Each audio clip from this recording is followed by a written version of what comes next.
10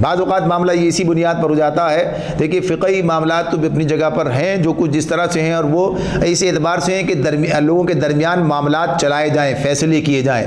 ورنہ جو اللہ رب العالمین کے ساتھ انسان کا معاملہ ہے تو اس کے لیے جو بات اصولی طور پر بتا دی گئی وہ کیا ہے؟ انما الاعمال بالنیات. اعمال کا دار و مدار نیتوں پر ہے. نیت کیا ہے؟ آدمی کے دل کا ارادہ ہے، یعنی اس عقیدے کے بھی اس کے اندر شامل ہو جاتا ہے. تو اس اعتبار سے بات سوچنے کی ہے کہ اگر کوئی اس طرح کی بات سوچتا ہے اور ڈھٹائی کے ساتھ اللہ کی نافرمانی کے راستے پہ چلتا ہے اور سوچتا ہے کہ ایمان تو میرا سلامت ہے اور اس حوالے سے یہ چیز ہے کہ بہرحال مجھے نکال لیا جائے گا، تو یہ بات سوچنے کی ہے، غور طلب ہے. اسی کو اللہ تعالیٰ نے سورہ بقرہ میں ہمارے سامنے اس طرح بھی کہا تھا کہ فما اصبرہم من علی النار، کہ یہ آگ پر جو ہے صبر کرنے کے لیے تیار ہے، یعنی کہ ہاں چند دن کے لیے چلے جائیں گے تو چلے جائیں گے. تو یہ چیز جو ہے، یعنی یہ جو تصور ہے یا یہ حوصلہ جو ہے کہ ہاں بہرحال زندگی کیسے ہی کیوں نہ گزرے، چونکہ کلمہ پڑھ لیا ہے لہذا اس اعتبار سے اب آگ سے تو چھوٹ ہی جائیں گے. تو یہ طرز عمل جو ہے یہ انہی کا اعلیٰ طرز عمل ہے جو اس سے پہلے والی امت نے یعنی یہودیوں نے بھی اختیار کیا.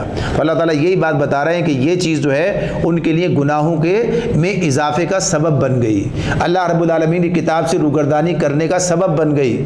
تو اس معاملے میں اس اعتبار سے سوچنے کی بات ہے کہ یہ بگاڑ کس درجے کا بگاڑ ہے. تو آگے کیا کہا ہے، یہ چیز اور واضح کر دیتی ہے اس بات کو. وَغَرَّهُمْ فِي دِينِهِمْ مَا كَانُوا يَفْتَرُونَ، ان کے خود ساختہ عقیدوں نے ان کو اپنے دین کے معاملے میں بڑی غلط فہمیوں میں ڈال دیا. غرہم، غرہ کی کیا ہے؟ یہ دھوکہ ہے، غرور جسے ہے کہ دھوکے میں ڈال دیا. یہ اپنے دین کیا؟ وہی جو نظام ہے اس میں عقیدہ بھی ہے، اس میں عمل بھی ہے. اور ما کانوا یفترون، یہ افطرا کیا ہے؟ جھوٹی باتیں. تو یہ جو اپنی طرف سے انہوں نے چیزیں طے کر لی ہیں، اس بنیاد پر اللہ تعالیٰ کہتے ہیں کہ اپنے دین کے معاملے میں بڑے یہ غلط فہمیوں کے اندر پڑ گئے ہیں. یہ صورتحال بنی. فَكَيْفَ إِذَا جَمَعْنَاهُمْ، سوچو کیا ہوگا اس دن. اب اللہ تعالیٰ عقیدہ آخرت کے حوالے سے وہ متوجہ کر رہے ہیں، وہ توجہ دلا رہے ہیں، بات بتا رہے ہیں. فَكَيْفَ إِذَا جَمَعْنَاهُمْ لِيَوْمٍ لَا رَيْبَ فِيهِ وَوُفِّيَتْ كُلُّ نَفْسٍ مَا كَسَبَتْ وَهُمْ لَا يُظْلَمُونَ. مگر کیا بنے گی ان پر اس دن جب ہم انہیں اس روز جمع کریں گے جس کا آنا یقینی ہے. اس روز ہر شخص کو اس کی کمائی کا پورا بدلہ دے دیا جائے گا اور کسی پر ظلم نہ ہوگا. یہ اللہ تعالیٰ اس دن کی شان بیان کرتے ہیں، یعنی آخرت کے حوالے سے بات بیان کر دیتے ہیں کہ جو جس راستے پہ چلا بالآخر اس دن پھر اس انجام سے دوچار ہو جائے گا جو اللہ نے اس راستے کے لیے متعین کر رکھا ہے. جو جس جرم کی سزا ہے وہ اس دن وہ سزا پا کر رہے گا. تو اس اعتبار سے عقیدہ آخرت جو ہے وہ انسان کو سیدھے راستے پر چلنے میں مددگار ثابت ہوتا ہے. شرط یہی ہے کہ عقیدہ آخرت بھی ہو اور درست بنیادوں پر قائم ہو، جیسے کہ قرآن مجید سے ہمارے سامنے آتا ہے اور نبی کرم صلی اللہ علیہ وسلم سے جو ہمیں منتقل ہوتا ہے احادیث کے ذریعے سے اور آپ کے عمل کے ذریعے سے، اور صحابہ کا پورا طرز عمل ہمارے سامنے آتا ہے. آگے فرمایا قل، آپ کہہ دیجئے اللہم مالک الملک تؤتی الملک من تشاء وتنزع الملک ممن تشاء وتعز من تشاء وتذل من تشاء بیدک الخیر انک علی کل شیء قدیر. آپ کہہ دیجئے اللہ ملک کے مالک الملک، ملک کے مالک، تؤتی الملک من تشاء، تو جسے چاہے ملک دے یعنی حکومت دے اور جسے چاہے اس حکومت سے محروم کر دے. وتنزع الملک ممن تشاء، جسے چاہے یہ حکومت چھین لے. وتعز من تشاء، جسے چاہے عزت بخش دے. وتذل من تشاء، اور جسے چاہے ذلیل کر دے. بیدک الخیر، خیر ساری کی ساری تیرے ہاتھ میں ہے، تیرے اختیار میں ہے. انک علی کل شیء قدیر، اور بے شک تو ہر چیز پر قادر ہے. یہ اللہ تعالیٰ نبی اکرم صلی اللہ علیہ وسلم سے کہلوا رہے اللہم قل اللہم، یعنی آپ کہہ دیجئے. تو یہ صرف واقعے کا بیان نہیں ہے بلکہ اللہ تعالیٰ نبی اکرم صلی اللہ علیہ وسلم سے اس بات کا اعلان کروا رہے ہیں کہ آپ ہی کہیے.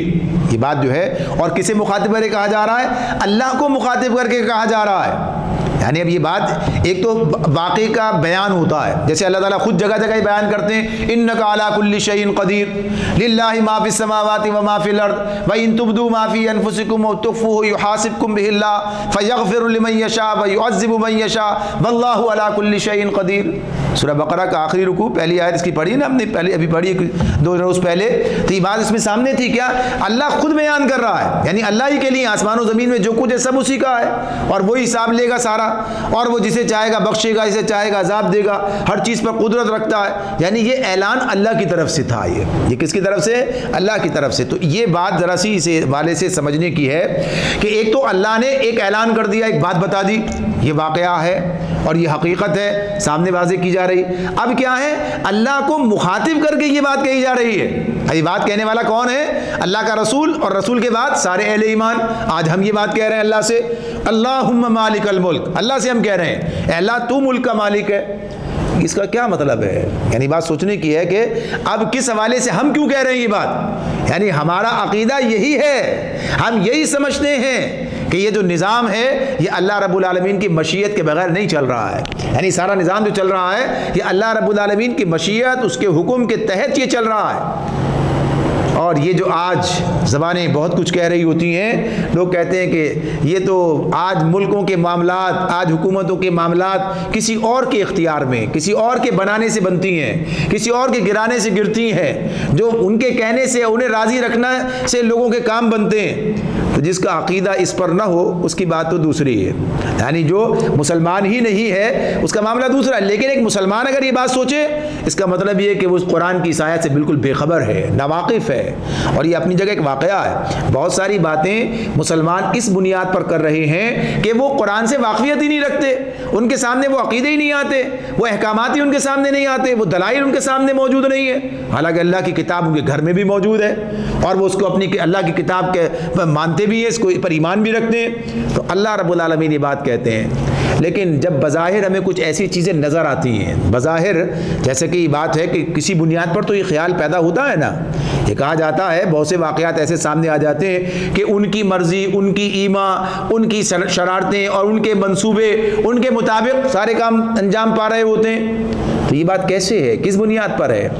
یہ بات اس بنیاد پر نہیں ہے کہ اللہ کچھ اور چاہ رہا تھا اور انہوں نے کچھ اور کام کر ڈالا، یعنی اللہ کی مرضی کے خلاف کام ہو گیا.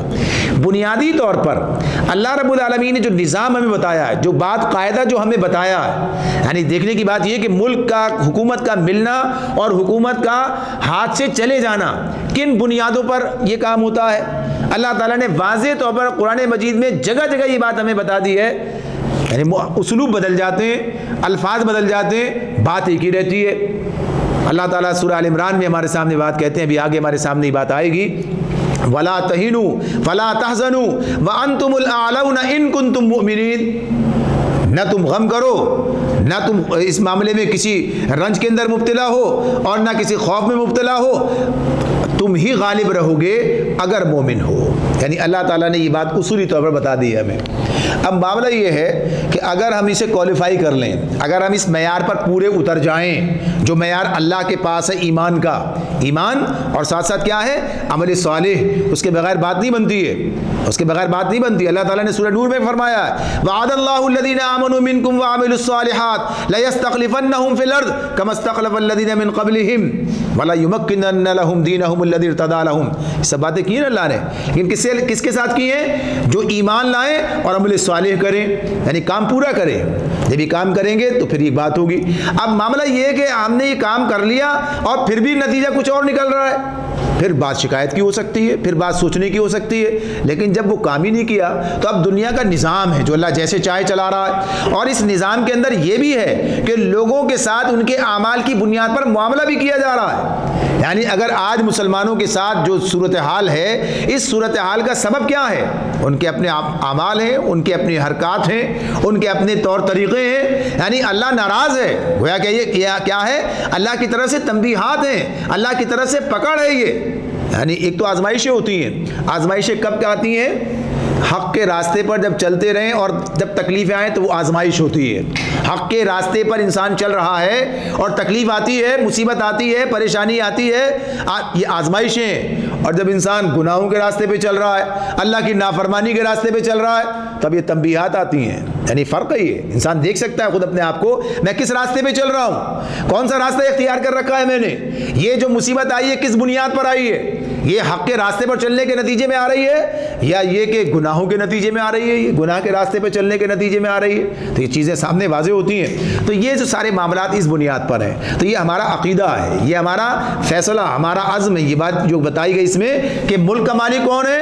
اللہ ہے، اور جسے چاہتا ہے دیتا ہے، جسے چاہتا ہے لے لیتا ہے۔ تو اس کے پیچھے بھی وہی بات ہے جو پہلے ہو چکی، یعنی یہ بغیر کسی قاعدے کلیے کے نہیں ہے۔ حالانکہ اللہ کسی قاعدے کلیے کا پابند نہیں ہے، لیکن وہ قاعدہ کلیہ خود اسی نے مقرر کر رکھا ہے۔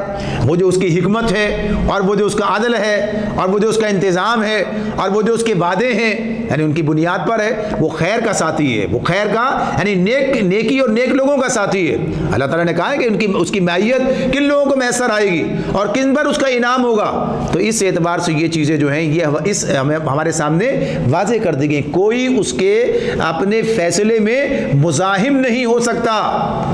اللہ کا فیصلہ تو یہ تھا لیکن حالات نہیں تھے ایسا نہیں ہوگا۔ یعنی معاملات جو ہم کہہ رہے ہوتے ہیں، بلکہ اللہ کا فیصلہ اگر صحیح ثابت یعنی اس کے مطابق اپنے آپ کو بنا لیا، وہ اس کے حق میں ہو گیا، تو پھر معاملات ٹھیک ہو جائیں گے۔ اچھا، یہاں پر یہ بات واضح رہنی چاہیے، یہ تو جب قاعدے کی اس کی بات آئے گی، جب اقامت دین کی بات آئے گی، اور گویا کہ اسلامی ریاست کے قیام کی بات آئے گی، تو اس وقت کچھ چیزیں اس حوالے سے بھی آئیں گی، اس کے طریقہ کار کی بات بھی آ جائے گی۔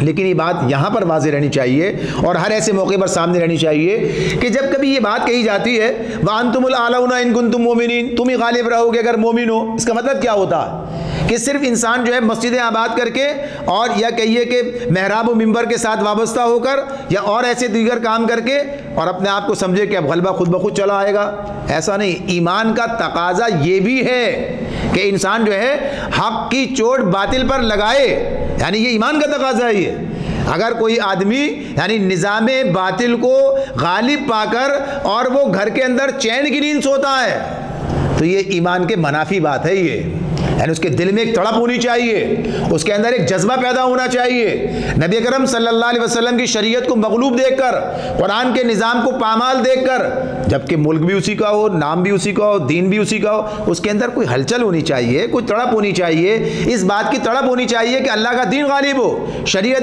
مصطفیٰ صلی اللہ علیہ وسلم قائم ہو، اور اس کے لیے وہ کچھ کوشش کرنے کے لیے بھی آمادہ ہو۔ یعنی یہ ایمان کا تقاضا ہے۔ یہ اگر آدمی سوچے بھائی ایمان کا مطلب تو صرف اتنا ہی ہے کہ آدمی ان چیزوں پر ایمان رکھتا ہے لہٰذا اب غالب ہونا چاہیے، تو یہ ایمان کے تقاضے پورے نہیں ہو رہے۔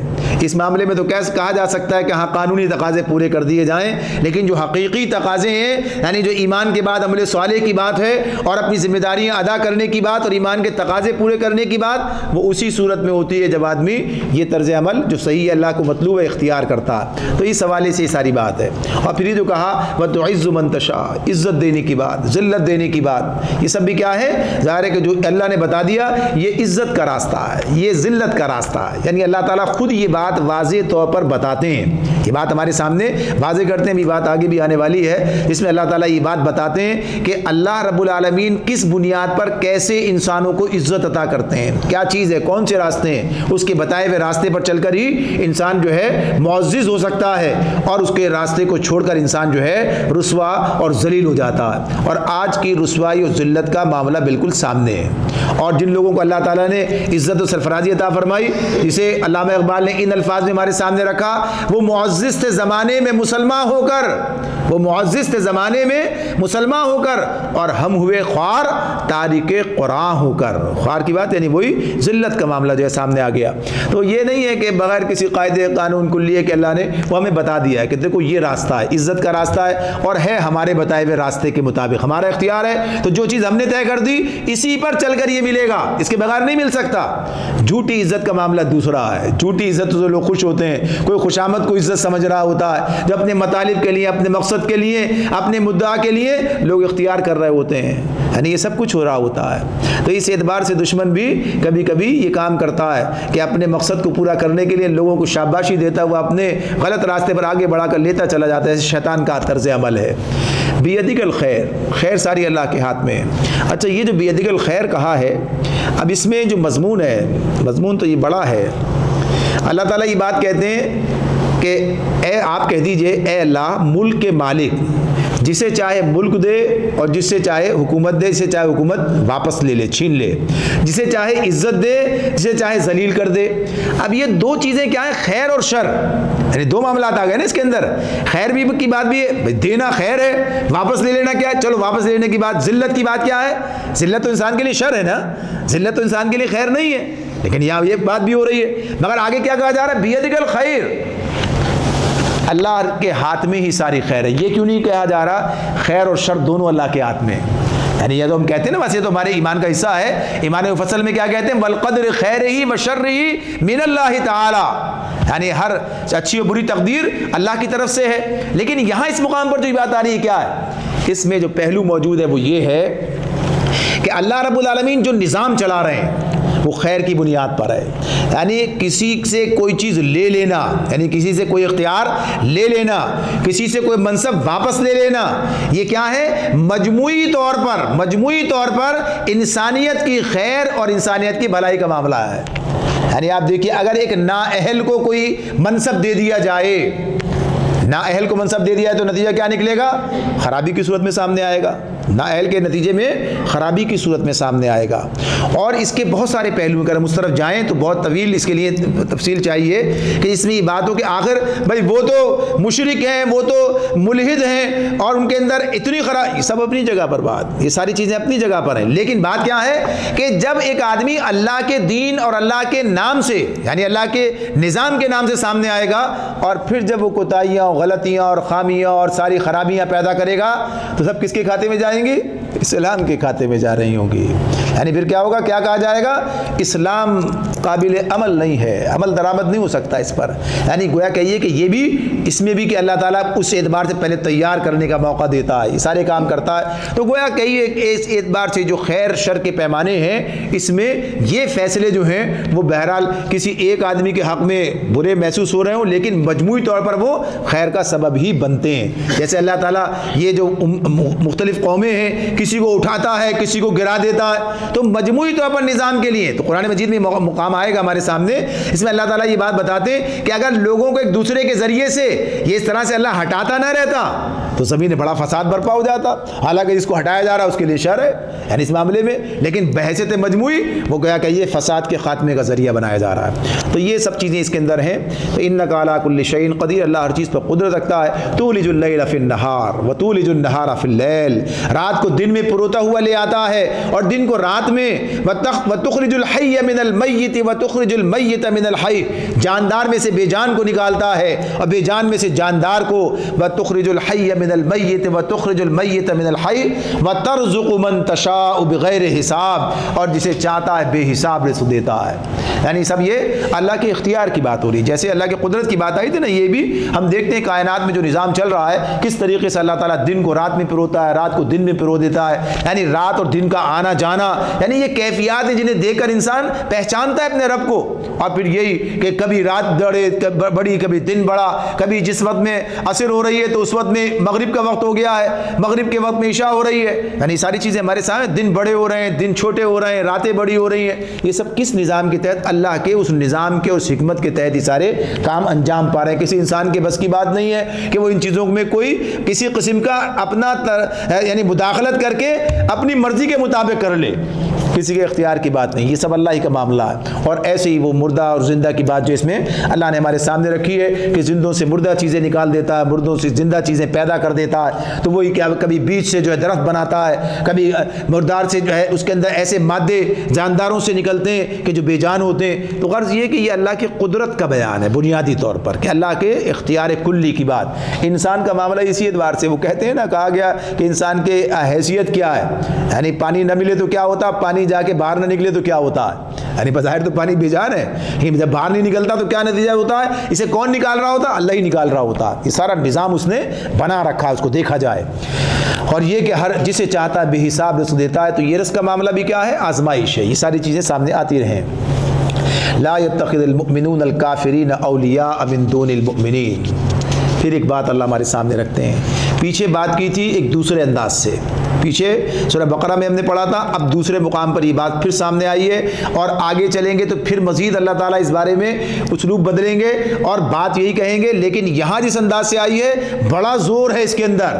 کیا فرماتے ہیں؟ لا يتخذ المؤمنون الکافرین اولیاء من دون المؤمنین، مومنین اہل ایمان کو چھوڑ کر کافروں کو اپنا رفیق اور دوست ہرگز نہ بنائیں۔ اللہ رب العالمین یہ بات اہل ایمان سے کہہ رہے ہیں، کس کے؟ اولیاء من دون المؤمنین، یعنی مومنین کے مقابلے میں، مومنین کو چھوڑ کر، یعنی اس سے مراد کیا ہے؟ اولیاء کی بات تو اپنی جگہ پر ہے، ولی کی بات جو آتی ہے سامنے، یعنی سرپرست بنا لینا، دلی تعلق قائم ہو جانا، یعنی اپنے مقاصد کے لیے ایک دوسرے کے ساتھ مل کر کام کرنا، ایک دوسرے کے لیے مفید و مددگار بننا، یعنی اہداف کی بات ہو رہی ہے، اس اعتبار سے یہ بات ہے۔ تو اللہ رب العالمین فرماتے ہیں کہ یہ تمہارے، ایک تو یہ بات کہ یہاں پر جو بات آ رہی ہے صرف اس بنیاد پر آ رہی ہے کہ اہل ایمان کو چھوڑ کر، اہل ایمان کو چھوڑ کر مراد کیا ہے؟ کہ جس میں اہل ایمان کا نقصان ہوتا ہو، یعنی جس کے اندر اہل ایمان کے مقابلے میں انہیں فائدہ پہنچتا ہو، یعنی حق و باطل کے مارکے میں، حق و باطل کے کشمکش کے اندر جہاں تمہارا وزن باطل کے پاس چلا گیا تو یہ نقصان دہ ہوگا تمہارے لیے، اسی کی بات ہو رہی ہے۔ تو اہل ایمان کو چھوڑ کر ان کے ساتھ دوستی قائم کرنا اور اہل ایمان کو ان کے مقابلے پر ان سے دشمنی کرنا یا انہیں نقصان پہنچانا، ان کے ساتھ مل کر کوئی ایسا کام کرنا، یہ تمام چیزیں اس کے دائرے میں آ جائیں گی من دون المؤمنین کے حوالے سے۔ تو اللہ تعالیٰ یہ بات کہتے ہیں کہ اہل ایمان کو چھوڑ کر ان سے دوستی کی طرح نہ ڈالو، انہیں اپنا ولی سرپرست نہ بناؤ۔ یہ ایک چھوٹی سی بات اس مقام پر اللہ تعالیٰ نے بیان کر کے بڑے نتیجے کی بات کی ہے، یہ جو کہا نا بڑا معاملہ، اس کیا بڑے نتیجے کی بات کی ہے، اور اس کو پھر مزید اور آگے بڑھ کر مزید اور کھولا ہے، بیان کیا، بتایا کہ کس بنیاد پر، کن وجوہات کی وجہ سے یہ جو ہے تمہارے ساتھ ان کا ولایت کا تعلق قائم نہیں ہو سکتا، دوستی کا تعلق قائم اس طرح سے نہیں ہو سکتا۔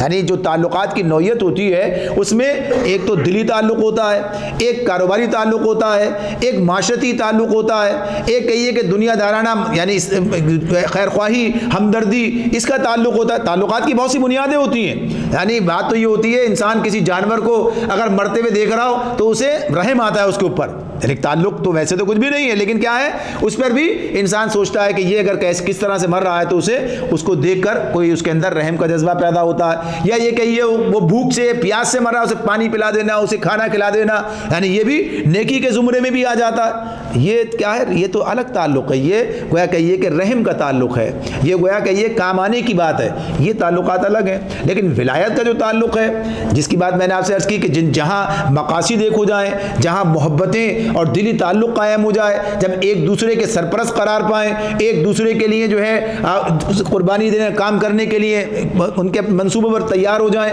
یہ ساری باتیں اس ضمن میں آتی ہیں جب اہداف ایک ہو جائیں۔